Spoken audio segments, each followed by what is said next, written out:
Welcome to the Gary DeMar blogcast. This audio is brought to you by Canon Press.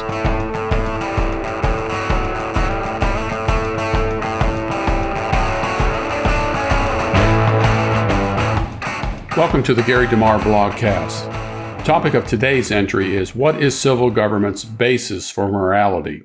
This is part 3 of a 6-part series on the Bible, the Constitution, and the jurisdictional separation of church and state.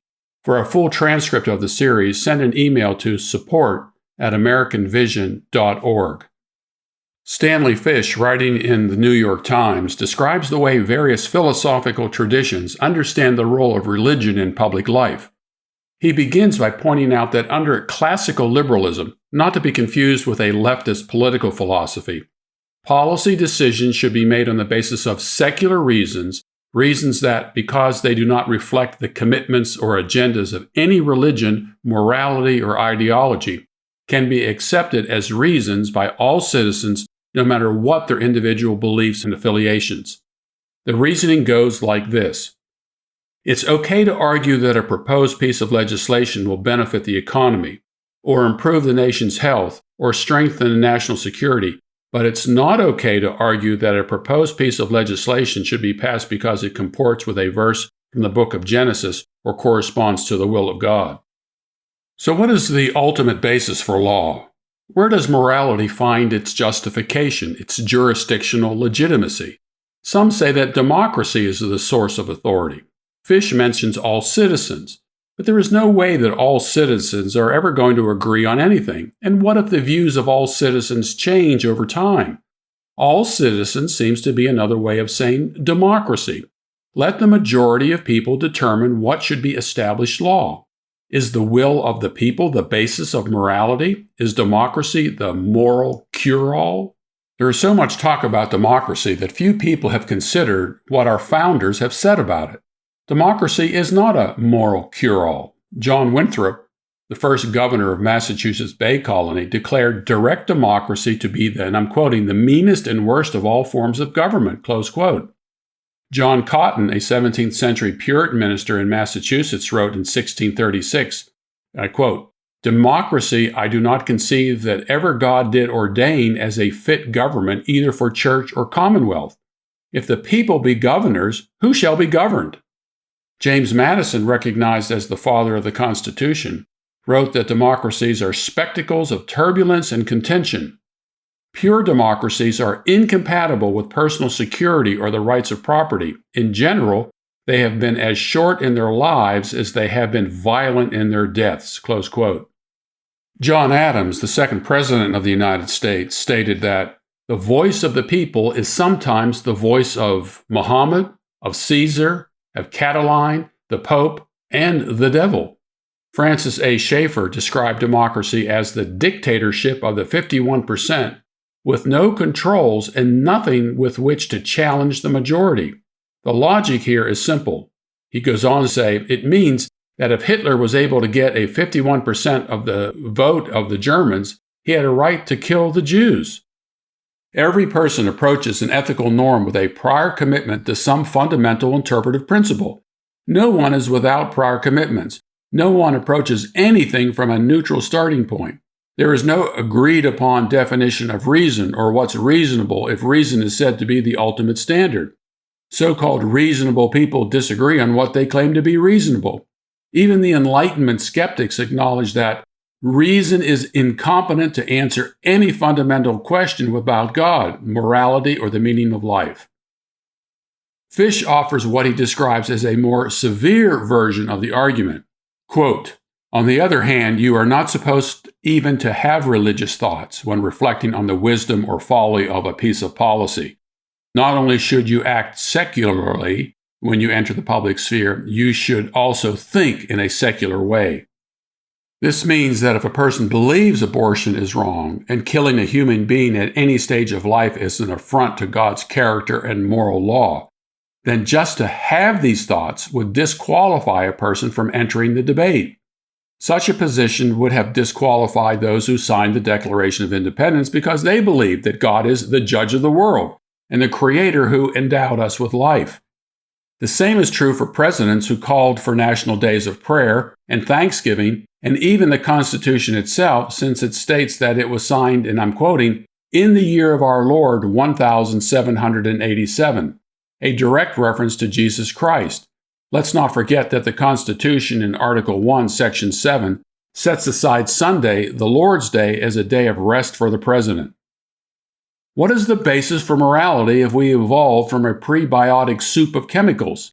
Morality cannot be derived from atoms or even the complexity of DNA. In fact, there's no way to account for the DNA. Material assumptions about our origin are a moral dead end. R.C. Sproul writes that, and I'm quoting, God's existence is the chief element in constructing any worldview. To deny this chief premise is to set one's sails for the island of nihilism. This is the darkest continent of the darkened mind, the ultimate paradise of the fool. Close quote. A third, somewhat less stringent version of the argument permits religious reasons to be voiced in context of public decision-making so long as they have a secular counterpart. Thus, citing the prohibition against stealing in the Ten Commandments is all right because there is a secular version of the prohibition rooted in the law of property rights rather than in a biblical command. But what is the source of this secular counterpart? Where is the law of property rights found? Political systems like communism don't recognize the law of property rights. Even classical liberals, many of whom are atheists, can't account for the ultimate legitimacy for property rights. The more honest secularists are coming to realize that their reason-only, matter-oriented worldview cannot account for what they claim is natural and reasonable. Stephen Smith attempts to offer a solution in his book, The Disenchantment of Secular Discourse. It is not, Smith tells us, that secular reason can't do the job of identifying ultimate meanings and values. We need religion to do. It's worse. Secular reason can't do its own self-assigned job of describing the world in ways that allows us to move forward in our projects, without importing but not acknowledging the very perspectives it pushes away in disdain. Close quote. Smith's solution is by smuggling in notions that are formally inadmissible and hence that cannot be openly acknowledged or reverted to. What are some of these notions? Quote, notions about a purposeful cosmos or a teleological nature stocked with Aristotelian final causes or a providential design, close quote.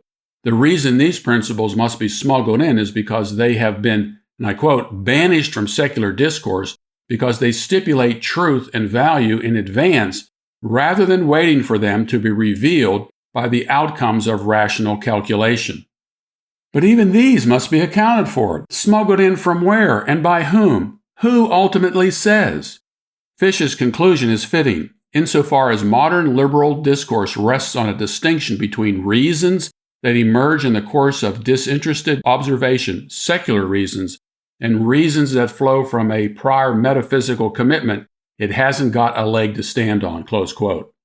The late legal scholar Arthur Allen Leff argued in the same way when he concluded his article, Unspeakable Ethics on Natural Law, with these words, all I can say is this, it looks as if we are all we have. As things now stand, everything is up for grabs.